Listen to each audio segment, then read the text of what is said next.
What I've got for you today is a best-of-5 series of professional StarCraft 2. I think this should be a really fun one because both of these players, let's just say they are very good, but they're also very aggressive. So first off, in the bottom left-hand corner, already sending out one of those Protoss probes. From South Korea, we have none other than herO, the highest-ranked Protoss player in the world. His opponent, in the opposite corner, playing right here with the red SUVs, likewise also one of my absolute favorites. We're looking at GuMiho's main command center. So, both of these guys, generally very aggressive. They're obviously capable of playing macro, but I'm glad right here that Mr. herO is starting off this series with a bang. He did go for a gateway at home, but I do believe he's going to go for another gateway on the other side of the map. Right? That's the only thing that makes sense. Otherwise, you wouldn't be idling and patrolling that probe back and forth. Okay. So, double gateway approach right here from herO. This is one of those difficult to scout openers for the Terran player, right? Because even if he were to go for an SCV scout right now, he would see that there's a pylon, a gas geyser, a gateway, and all the rest of it. It's kind of difficult to figure out exactly what it is you're going up against. Doesn't really matter in this particular instance, though, because GuMiho, well, he's not going for anything. At the very least, not when it comes to scouting on the other side of the map. He's obviously been liking that double gas opener quite a bit, where you go for the pretty quick factory as a follow-up as well. So this probe over here is just being a jerk, but honestly, it's important that he figures out what he's going up against. Okay, so there's the CC. It does start up in the main base, so that's something, I suppose. If it would have been a CC on the low ground, that would have been a massive problem. Yeah, probe right now checking for that as well. Anyhow, second gateway is finished up. Cybercore just about to finish as well.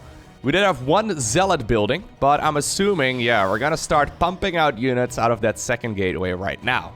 So, Cybercore is done. With the Cybercore, you unlock the Stalker, the Sentry, as well as the Adept. So, apparently, this one over here is going to be producing an Adept, okay? I guess the Shade will allow it to get across the map a little bit faster. Probe actually just sacrificed itself to keep that that Reaper at bay. Yeah, GuMiho at this point is also starting to become a little bit suspicious. Problem is he going to scout out what's happening? Yeah, so he sees right now that a bunch of units are marching to his side of the map. The Adept will probably arrive pretty shortly as well. Once that Shade finishes, at the very least, is going to be able to travel across a little bit quicker. Although I do believe it actually wasn't moving right as it spawned out of the gateway. Anyways, this is a problem. This is a massive problem. You cannot repair a Terran structure until it's done. Okay, so right now it finishes. That's nice and all. Zealot still being annoying. Good little bit of micro right here by Gumi, but he is in a world of hurt. He actually needs to re-rally that barracks as well. If he does it like this, these units are gonna pop out on the wrong side of the barracks. Well then. That may just be GG. Okay, that was also pretty much the biggest Widowmine hit he could have ever hoped for. But yeah, there it is. Yeah, the margin for error in a game of StarCraft 2 is small. And obviously at the highest level, it's even smaller. These guys will abuse a mistake pretty much right away. And honestly, GuMiho was already in a really rough position. He did have a Reaper on the other side of the map dealing a little bit of counterattack damage. But since there was still a gateway in the main base of the Protoss, I don't think that really matters all too much. Once again, herO starts off this game right here on Stargazers. Also with a very quick probe move out. Oh, we've got the gas first actually for the Terran. Interesting. I think that this is just going to be a scouting worker now. Yeah. This is one of those things that, yeah, Protoss players are quite fond of in this matchup. So yesterday, right, we saw the strength in that Terran versus Zerg that I casted between Beyond and Dark. We saw the strength of not sending out a scouting worker. Because if you can pull it off, if you can't cut that corner, oftentimes you will end up with way more stuff. Like in the case of Beyond's openers, it really allowed him to get like 6 more Marines out with the 16 Marine drop. So I guess the 16 Marine drop effectively became like a 22 Marine drop, right? Like cutting those little corners in the earlier stages of the game. Obviously, in that series, he also went for a reactor first and a couple other greedy moves too. But anyways, if you do cut a bunch of corners, you can get a much bigger army by like the 5-minute mark. But for obvious reasons, it can be a little bit risky. And herO, you showed us exactly what happens when you do decide to get a little bit greedy.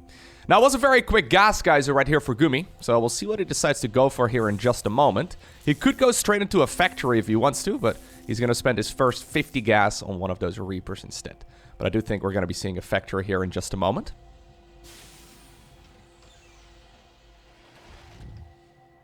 Okay, SCV's traveling all over the base.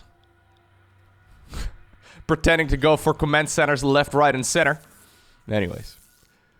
There's going to be a command center building in the natural. The other SCV that was pretending to go for an expand right over here in the pocket base. That one apparently was a complete fake. In the meantime, on the side of the Protoss player, herO actually going for... oh, one base Stargate opener. Okay. So we see Stargate openers all the time in this matchup. However, this is, well, him on one Nexus. He's got double gas, one gateway, one cyber core, and now one Stargate as well. What this means is that those units that normally show up right around the 4-minute mark or so, if you want to go for like a quick Oracle, it will show up quite a bit sooner than that. GuMiho, once again, is skipping all scouting, which, again, would be awesome if he played against a standard Protoss opener, but herO is giving him anything but standard. Now he's even sacrificing a Zealot. Look at this guy. Really? Okay, you know what? 100 minerals for 50 minerals, I guess. Not the end of the world. Plus, what this also allows is, yeah, the Adept to get across the map. And, well, obviously, the Terran player is so occupied right now microing that Reaper and staying alive at home that he is not scouting. He doesn't know anything. So, obviously, that command center is not going to die. Right? That will all be cleaned up in a moment. Adept actually sneaks to watch the main base. My god, herO. herO's playing with his food so far. Anyways, keep in mind, that Stargate, right? Oracle is already out. It's going to show up quite a bit sooner. Obviously, we saw a Marine going down. Or, sorry, we saw an SCV going down. But there hasn't been that much Marine production here for a while either. So here's the Oracle. What are we going to do? This kind of looks like my latter games whenever I play Terran.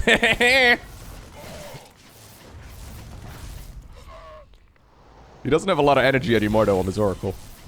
Yeah, he needs to finish off a couple of these. So he's out of energy right now. He needs to get on out of there. Honestly, this is still a playable game, though, for Gumi. What you gotta keep in mind is that it is just, well, a single base, right? It's just a single base for Protoss.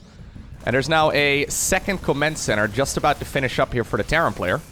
Second orbital command, that is. And once that one is done, life gets a little bit better. Honestly, not perfect target firing there at all. Ooh. He's trying to get the friendly fire there to deal maximum amounts of damage, and GuMiho actually unburrowed it. Anyways, in the meantime, on the other side of the map, we've got a Reaper, trying to be annoying. Third Oracle also available, apparently. It's gonna pop that Reaper in a moment, but... okay, looks like we're gonna stabilize from here. So GuMiho is gonna have 2 mules at once, if he dares to go for a mule. I mean, the odds of your opponent having a Dark Templar already... it would be, yeah, they're not very big, but there's definitely a chance that, well, herO is just completely toying with him. He's got to scout, though, in a moment exactly the tech that the Protoss is at, and it's going to be Phoenixes here as a follow-up. Which is great, but it's going to take a little bit until that really gets underway. Okay. 6 probes. Not bad. Good start. These units are not going to make it home. Home is behind. The Protoss ahead. In the end, honestly, pretty playable situation here for Gumi. I actually don't think this is the end of the world. Yeah, as soon as those mules start mining, which they're doing right now, I think his income will probably be ahead. Plus, at this point, 2 base versus 2 base, it's not bad whatsoever. Anyways, how's the defense going to be against this second move out with those Stargate units? Good. Yep, so far so good. Can't complain. There's a Twilight Council and a Fortune, a Robo Facility and all that coming up. So there is a mid-game transition here coming up from herO. But there's a lot of Terran production right now, and I wouldn't be surprised if GuMiho decides to test the waters. There are some pretty good siege tank positions on this map. GuMiho usually at least the type of guy who will be aggressive. If this was Maru playing, he'd definitely be sitting back. So there is a Dark Shrine coming up. My god. Look at this. GuMiho is also just covering all his tracks here, making 100% sure that he's not being played for a fool once again. Anyways, herO puts something in his morning cereal. Kimchi? Okay, I don't know if you eat kimchi as breakfast. Maybe. I don't know. Kimchi is delicious, by the way. Anyhow, don't really know exactly what he had for breakfast, but he's feeling rather spicy today. Let's leave it at that.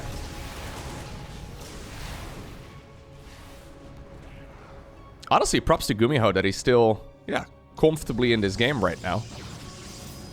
SCV Scout here, sacrificing itself for the Terran Dominion. Figures out that there is a standard transition coming up.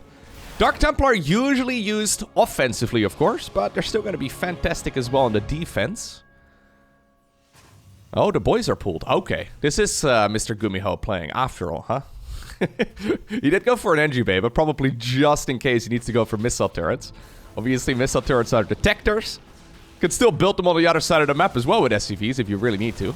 That one stasis ward may actually be very critical. Is this something that herO GuMiho sees? He does not.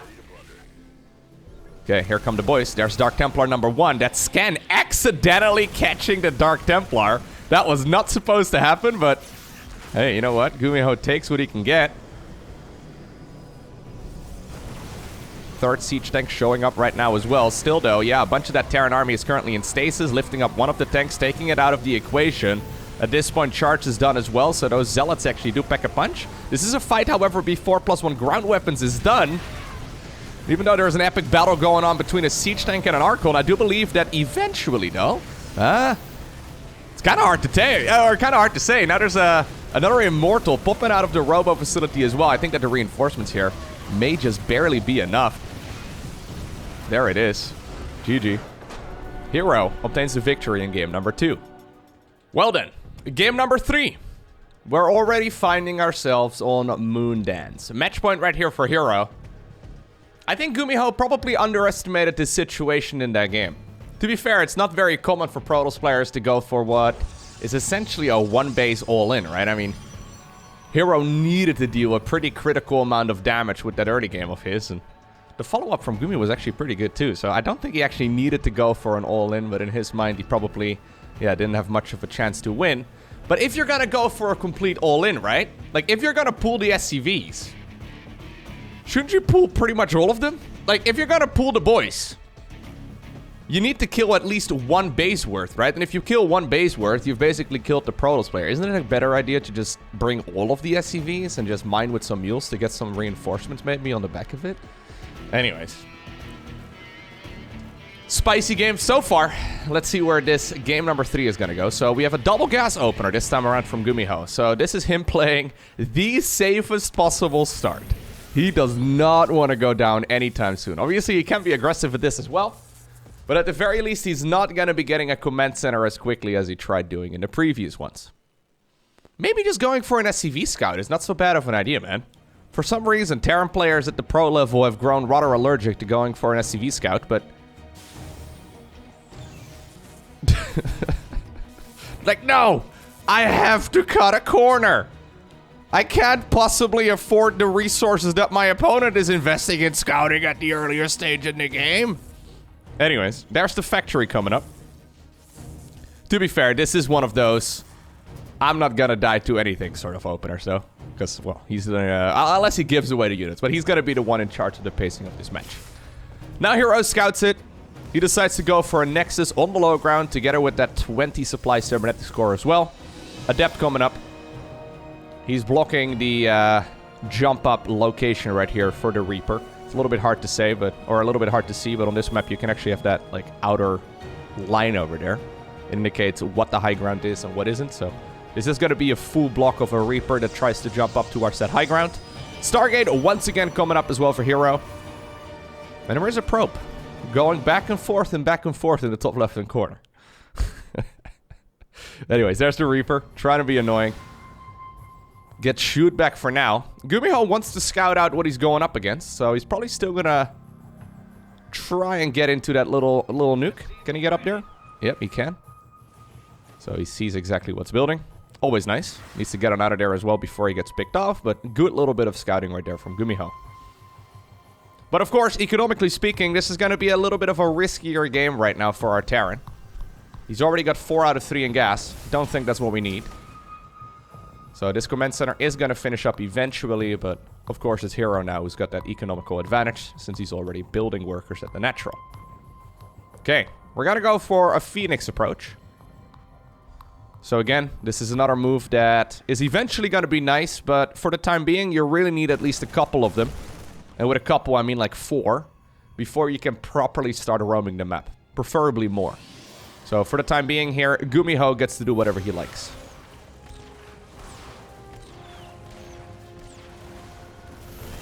Okay, this is very nice actually for Gumi. Yep. Are we gonna make a move with these units as well, or are we just gonna defend at home? I guess he's seen the Stargate, so he's a little bit concerned for an Oracle. So Oracle should show up right about, well, between right now and like 10 seconds. Can be a little bit risky, of course. There are these anti-timings as well that are played all the time at this level, where you know, okay, Oracle should show up right at this point. If it doesn't show up right at this point, it must mean my opponent didn't go for an Oracle. Ah, it turns out my opponent purposefully delayed the Oracle for 10 seconds, and now I moved out with my units towards the other side of the map. Anyways, there's advantages in playing suboptimal strategies, which is something we've been seeing over the course of the last, I want to say 2 years or so of StarCraft 2. It's kind of cool. Anyways.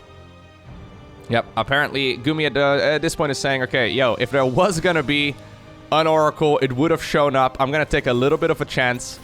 I don't think he's seen the Phoenixes until this point. So Phoenixes, though, coming out in pretty big numbers. These Adepts helping out quite a bit as well. Now also, that was an absolute bloodbath. So only a couple Adepts there ended up going down, I believe, and one Phoenix. Not a great situation for Protoss, but keep in mind, all he needs is just time. All he needs is just time. He's got that nice economy of his own already. Can even go for a third Nexus here in a moment. Okay, now the Phoenixes, though, have the map control. Good split as well, by the way. Yeah. Keeping all those Phoenixes alive, super nice. That one is going to be joining back up with its brothers in just a moment. Alright. So this is apparently where the transition begins. herO goes for the Twilight Council together with the Forge. So I'm assuming he's once again going to be getting charged here pretty quick. Raven as a follow-up as well for Gumi. Okay, so he's a little bit concerned for that Dark Templar shenanigans. And he starts up another CC in the top left-hand corner. Okay. So this is actually a pretty tame approach from GuMiho so far in the series. Normally he's a little bit more aggressive.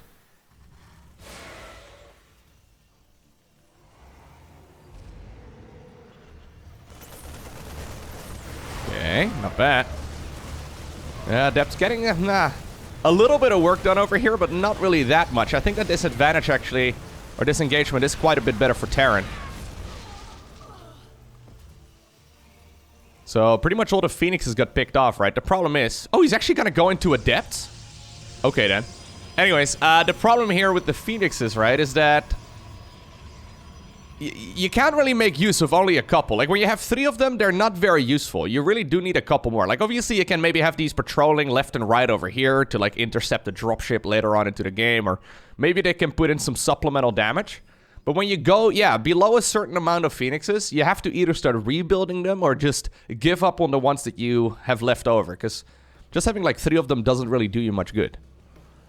So, I think the idea is to go for a ton of gateway units here. A lot of Adepts. And then probably have the Phoenixes lift up siege tanks and other heavy hitters. And then hope that the Adepts can kill everything else. So herO is going for what seems to be another all-in.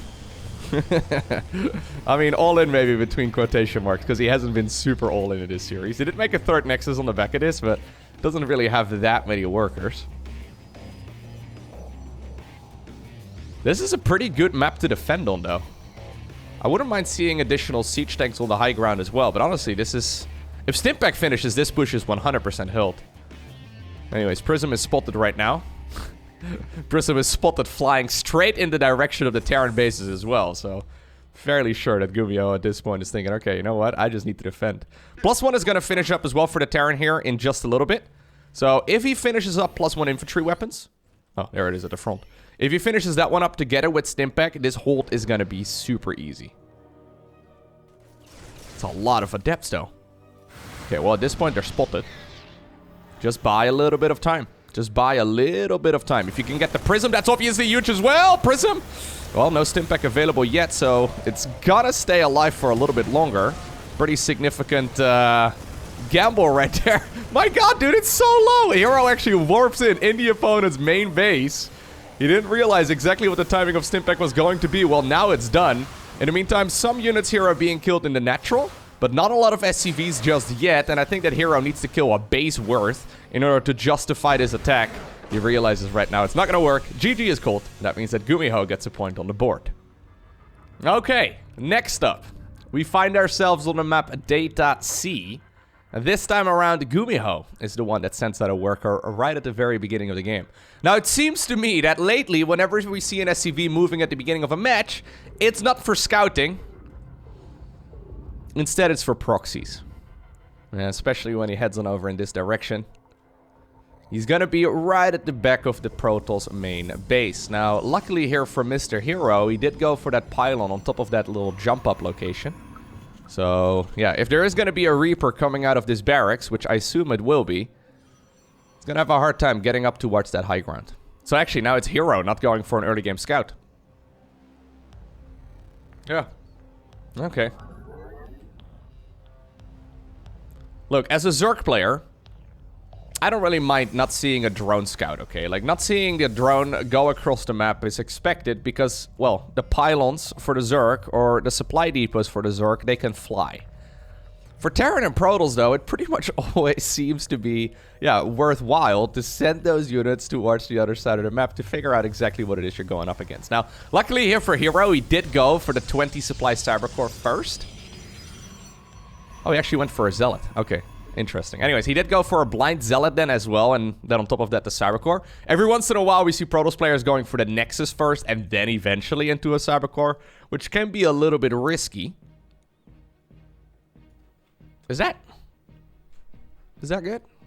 I don't know. Well, we're gonna find out in just a moment, because that Reaper is rallied straight into the main base of the Protoss player. Normally, I don't think it should be able to get in, but I'm fairly sure there's a little bit of space over here. Am I crazy? Yeah, there's definitely space there. Right? Yep.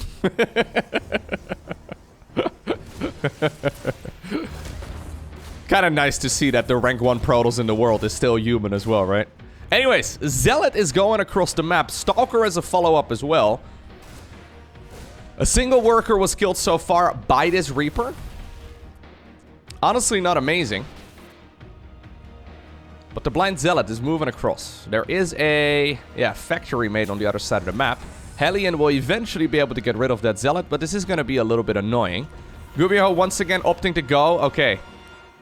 For, I was going to say a double gas in the main base. So no command center just yet.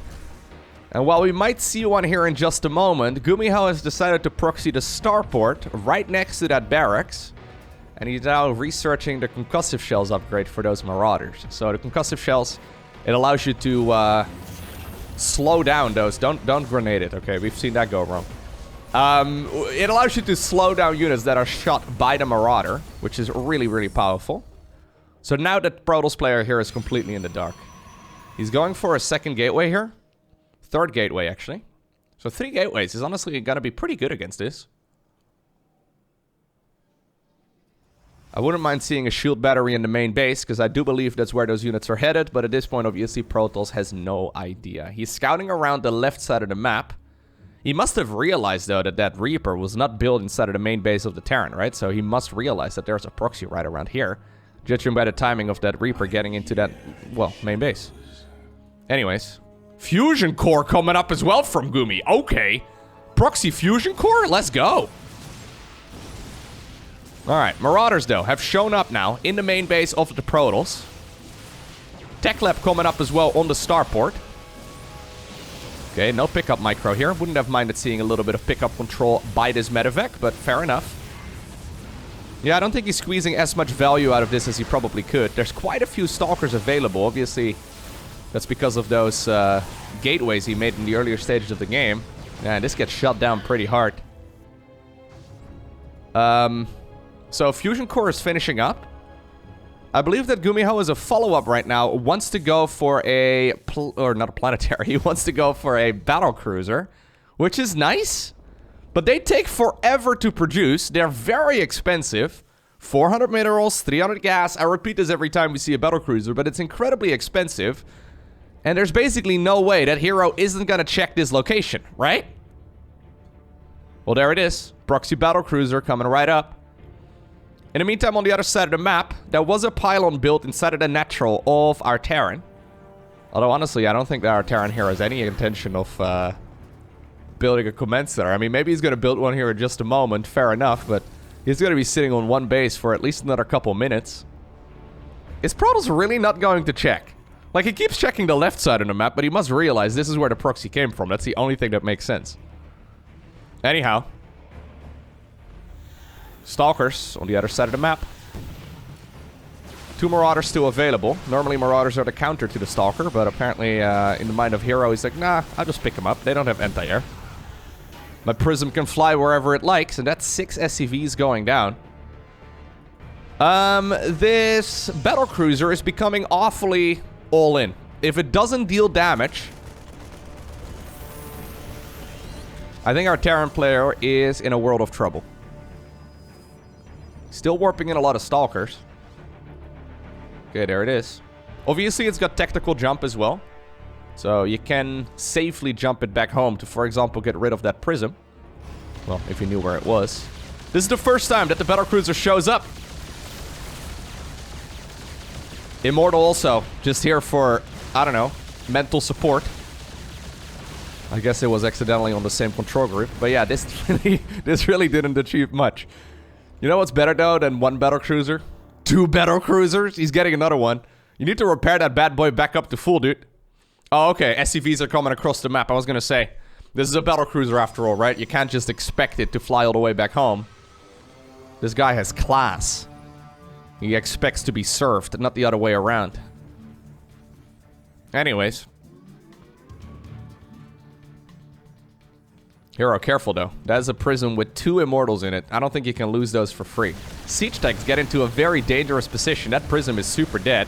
Immortals do take out one of the siege tanks, and he decides to back off, losing one of them in the process. Okay, 1 tank is honestly not nearly as scary as 2 tanks. Second battlecruiser, still about 10 seconds away from finishing, so at this point, I think it's a brilliant engagement here for herO. It's the best he's gonna get for now. Yeah.